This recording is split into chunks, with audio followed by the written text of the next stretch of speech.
Hi, it's Danielle. This is my perfume journal where I document my love of perfume. If you are new here, hello, welcome. Every month, I share what I wore the most from my perfume collection, and then I share some of the highlights of my perfume hobby from the month. So, before I get into the perfumes from this month, a couple of things popped into my head this week, and I just feel like I should share them with you all. The first thing is that I woke up in the middle of the night and thought to myself, I missed an opportunity to call my channel Smelly Danielle. These are the things that I wake up and think about in the middle of the night. I was also thinking this week how much admiration I have, and I have to give a shout out to all of my fellow content creators here who make their videos like talking off the cuff with barely any edits or cuts. I have to edit my videos so heavily because I am like always tripping over my words when I'm talking. And I even write down notes before I start making a video. So I was just thinking about how impressed I am when I watch videos of people who are able to talk on camera or even off camera in like faceless channels so naturally. It's a skill that I would really like to get better at because as I age, I think a lot about how much harder it is to like find words. And I always want to keep myself sharp and healthy and active in all the ways that I can. And so I was just watching some perfume videos this week and I was like, wow, it is really impressive to see how beautifully and articulately people can speak into a camera. And you can tell that there aren't many cuts to their videos at all. So huge shout out and admiration to all of my fellow content creators out there who are able to do that just so seamlessly and beautifully. I really admire it. And then, thirdly, I really want to shout out and thank my lovely friend and fellow content creator, Monica. She surprised me with a little package of some incredible samples this month. When they arrived in the mail, I had already filmed my perfume collecting for regular people video for July, so I didn't get to include them in that video. So I really want to make sure I do that now. Monica has an amazing perfume channel, which I will link below and encourage you to check out and give some love to. She is just a gem of a person. She is a true perfume enthusiast and she is doing such a great job with her channel. So I would love it if you would go and check her out. So, as far as most worn perfumes go, there are a bunch of perfumes that fit the bill this month. So, we're going to talk about those first. Okay, so the first two are affordable gems from my shelf of perfumes that I'm working to finish up before we move, like a little project pan, if you will. I love both of these perfumes and I would easily be able to replace them once we move, but the bottles are not coming with me, so I have been overspraying them to my heart's content. Jamie, you would be so proud of me if you all watch Jamie's channel. It's called Not Another Perfume Channel. She is an absolute delight to watch. I will link her channel as well down below. Her catchphrase is to seize the day and overspray. And as an undersprayer, I am channeling my inner Jamie with these perfumes and overspraying like mad. So, Jamie, thank you for the inspo to overspray and wear these bottles down to the last drop. Okay, so Solstice Bloom is by Jennifer Aniston. It's a celebrity perfume. I just talked about this perfume in a recent video about summer perfume capsule wardrobes. And if I were building an affordable perfume wardrobe for the warmer months, this would definitely be one of my choices. And what I think makes this a perfect choice for summer in particular is that it satisfies that itch to wear something that feels a little bit woody but isn't heavy or dark or smoky. There is a sandalwood note in this that's very light and dry, and with its partner of amber in the base and an actual sand note in the mid, all together they give the impression of that feeling of like warm sand. There are accords of air and smoke bush and gardenia and jasmine that add to the overall summeriness of this perfume in a coastal kind of a way, like a whitewashed cottage on the beach, natural linen outfit kind of vibe. So, Solstice Bloom by Jennifer Aniston was one of my most worn perfumes this month. Also, Guess 1981. I love this perfume so much. It's clean, it's fresh, it's easygoing. Now, this is not long lasting at all. If you are a beast mode perfume seeker, you will probably want to pass on this one. This perfume wears more like a body mist than a perfume. So when I put this on, this is literally what I will do: 8 sprays on each arm, 8 sprays on each leg, 8 sprays from my neck down to my middle, and then the same over each of those sections of whatever I'm wearing, my clothing. Then I will top it all off by like 16 more sprays. I'm not exaggerating, as I walk out the door. And even after all of that, it barely lasts like 2 hours, but I do not care because it's so delightful and it's like $20. It is ambrette, violet, jasmine pear, a little light woodiness, and some musk. It is shampooy, but not in a literal way. It doesn't smell like you've opened up a bottle of shampoo and inhaled it. It smells more like rinsed and dried hair with that settled down scent of just shampooed cleanliness. That's what it smells like to me. It's one of those perfumes that is perfect to spray on right after you take a shower, either in the morning or at night.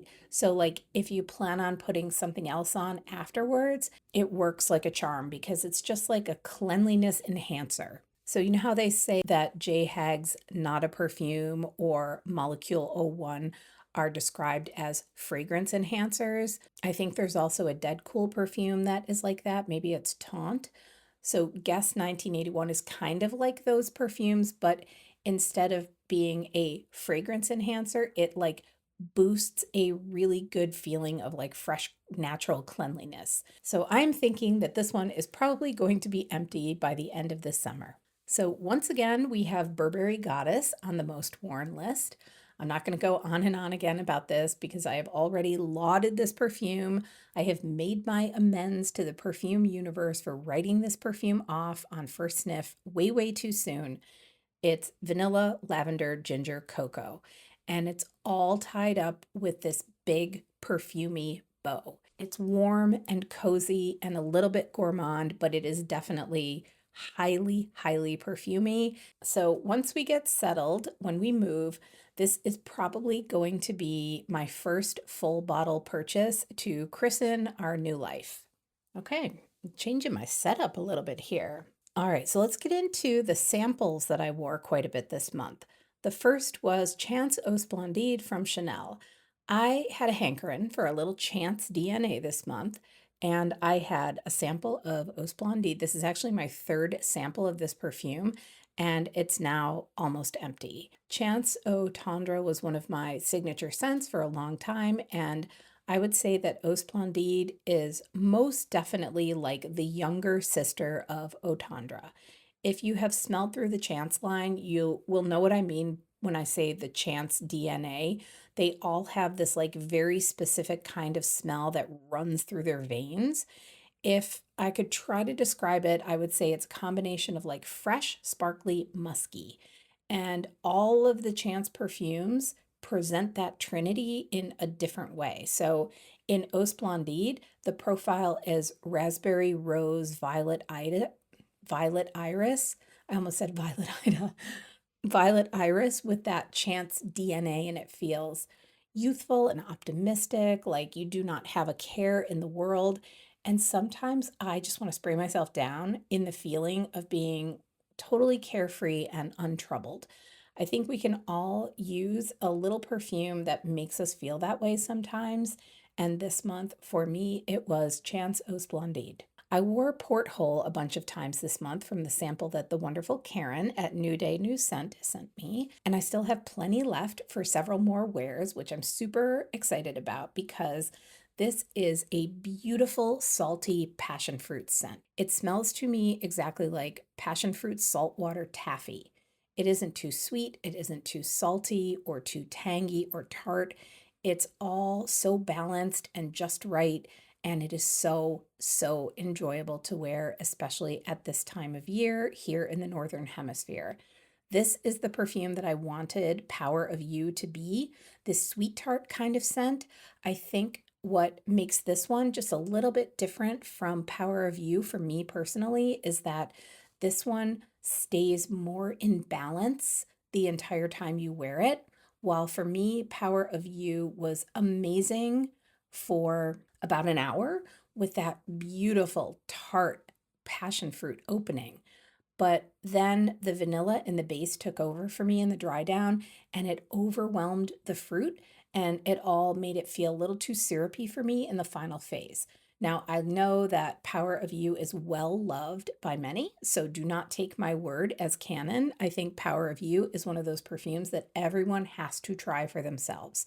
Passion fruit, it can kind of be a little bit of a polarizing note, but Porthole is just working for me this summer. I am so enjoying it, and I'm really thankful to Karen for introducing it to me. Okay, then there were some samples that I revisited this month and really changed my mind about them. And the first is Evolution from Gravel. So this was one of the perfumes in my squeaky clean sniffalong that I said smelled like the perfume version of an ice cream headache or an ice cream brain freeze. So my perfume twin, Jill, wore Evolution again, and she encouraged me to give it another go. And I am really glad I listened to her because after giving this perfume a full wear, like not just on a blotter or on my arm to test a couple of times, it grew on me immensely. Now, I have to say, I'm not a huge fan of the opening still, and that actually kind of surprised me because I love aldehydes. It's like my mom must put aldehydes in my baby bottles or something. So I waited a little bit to see if it would get headachy for me after that kind of like piercing opening. And fortunately, the shift away from that like initial blast does not take long. There is this light fruitiness of this soapy, clean perfume that emerges with this little teeny sprinkle of ginger and just a little bit of saltiness. And I love salty fruitiness. Like, for example, I put salt on my watermelon, and the salt just brings out the sweetness of the fruit. I don't know if anybody else does that, but I feel like in a perfume, just a little tiny bit of saltiness brings out the fruity character or the fruity notes in such a beautiful round way. So this perfume doesn't have watermelon. That's not where I'm going here, but it does have orange and raspberry as the fruity notes, but you don't pick out the orange and the raspberry individually. The orange doesn't smell like orange. The raspberry doesn't smell like raspberry in this perfume, but there is a faint and translucent fruitiness about this scent that is not in your face. It's just kind of there, giving the soapy, clean quality a little extra something special. Like I said when I made the video about the soapy clean perfumes, the thing I love about smelling several perfumes on a theme is that it really allows you to pick out the nuances in perfumes that are in the same general genre or scent profile. And so in Evolution, it's this light, salty, slightly zingy fruitiness that underscores the soapy clean vibe. And it turns out that I really liked wearing it. So then I finished my sample of the Cursed Apple from Mischief Academy. This was another perfume from one of the sniffalongs, the Fruit Basket sniffalong, that I enjoyed when I first tried it, but it really grew on me even more after I gave it a full and proper wear. This perfume is one in a line that is based on fairy tales. So this is clearly the Snow White themed perfume with the idea of Maleficent offering the poisoned apple to Snow White. So I first stumbled on this perfume when I was searching for a perfume that had a prominent red apple note. And then I saw that this also had notes of violet, rose, and lipstick. And you all know I love a good lipsticky perfume. I actually have not talked about my lipstick on a bunny scent, Violet Ida, for a little while. I had to give your ears a break from that, but Violet Ida is one of my top tier lipsticky orris scents and one of my top perfumes for life. So the Cursed Apple, it offers up a poison note, a bitter accord, and it reminds me a little bit of something like absinthe or wormwood or artemisia, those sorts of like old school liqueurish kind of notes or scents that are a little bit earthy, a little bit medicinal, but in a good way. I love that kind of aspect in a perfume. I think it's because I grew up with like the bitter green chypres of the 70s all around me. So these types of scents feel kind of like nostalgic to me. And in the Cursed Apple, you get a bit of that kind of sort of bitter green vibe, but it's all balanced out with the red fruits and the crisp, juicy apple. I think that they have done such a good job of translating the whole story of Snow White into a perfume. This is one for the fragrance lovers who want something that is like conceptual but also wearable. I really, really, really liked wearing this, and I would definitely encourage people who are looking for something fruity that's not your everyday fruity scent to give this one a sample. Don't blind buy, sample it first. It's a fun one. So, a few more perfume samples that I've talked about before, but I actually finished the entire samples this month and just loved wearing them all so much. Near Dusk by Jennifer Aniston. So, Jennifer Aniston's celebrity perfume line is like variations on the beachy theme. So, where Solstice Bloom is like daytime coastal, Near Dusk is you're at the Keys and it's nighttime. It is stone fruits, a whisper of coconut, and then that very soft, airy floral quality and the warm sand. It is so pretty. I finished up the sample, and if I were not exhibiting all the self control in the world that I can find right now, I would definitely be buying a bottle of this. Fragrance Net does have samples of this one. That's where I got mine. So I might grab a few more samples of this to enjoy from time to time since I am not buying full bottles right now. So then I finished up my sample of Fraiche Passiflore from Maitre, Parfumeur, et Gantier. And this is so good. It's so good. Even though it is so good, I have to ask myself, is this like $200 a bottle good? And my answer to that personally is no. I don't think it's actually worth $200. Is it decant worthy? Definitely. So this is a fruity floral with a little bit of a fresh touch. It's peach, raspberry, and then it has marigold, jasmine, and passion flower. There's also a pimento note in here. I can't say I pick it up individually, but it all comes together to create this composition that's like sweet, sour, fresh, zingy. I really, really enjoyed wearing this sample, and I would definitely think about a little 5 ml decant of this one. Then I finished my sample of Chypre Mojo from Parle de Parfum. And once again, I have to give a massive shout out to Paulina for introducing me to this one in the comments here. I wore out my sample, absolutely loved it. It is a fantastic fruit chuli. And the chuli is chuliing in this one. So you definitely have to like a fruit chuli. You have to like patchouli to get along with it. The fruit here is mango, and it is the whole entire mango. It's the juicy, sweet flesh and the tart green rind, and then throw in a little bit of carnation for some spice. And you have yourself a fruit chuli with a lot of depth, a lot of interest, something a little more unique than other fruit chulis I've tried before.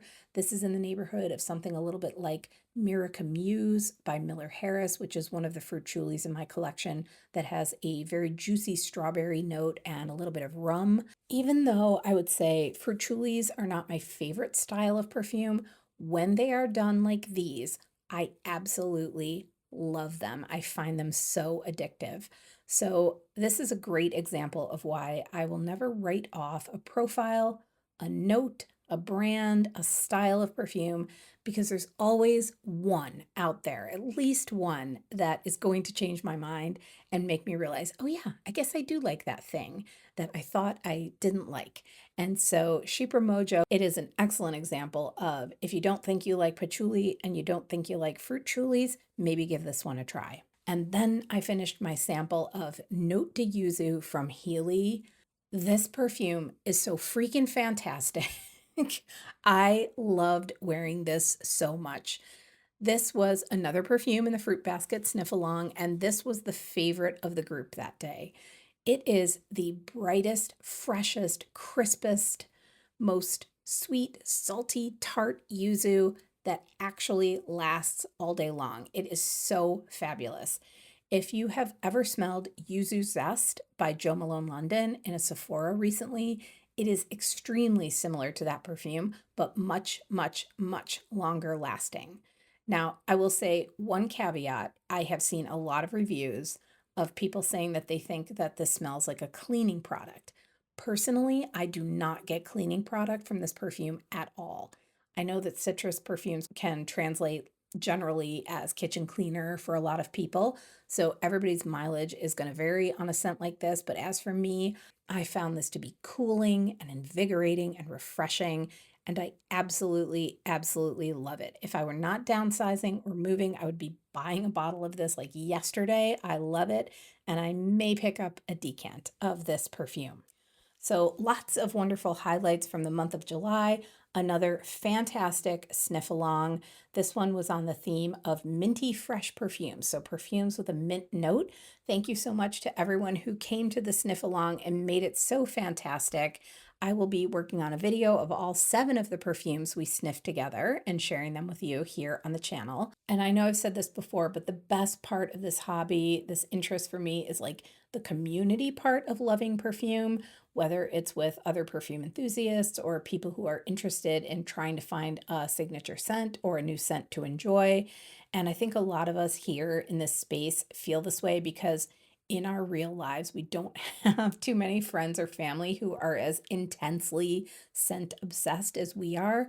So having a community to blab about perfumes with is so, so great. So this month, I finally sent Whitney from Wit and West the bottle of KFC perfume that I purchased for our amusement. And I am excited to hear what she says about it. I will say that it was not what I expected at all. In fact, I don't think that this is the KFC perfume that I thought it was going to be.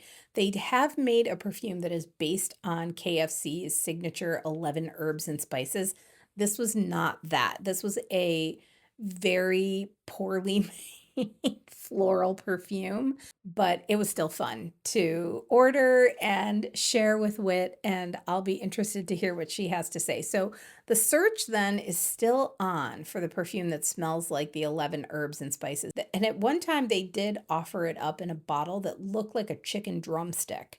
So I am just going to have to see if I can still find that out there in the perfume universe somewhere, sometime. Thank you so much for watching. Thanks for spending your valuable time here with me. And thank you for chatting perfumes with me in the comments. If you are a subscriber to this channel and a regular viewer, I just want to thank you so, so much. I appreciate the support. And if you haven't subscribed and you would like to, that would be so cool. I hope you have a really great day, and I will definitely see you in the next video. Bye.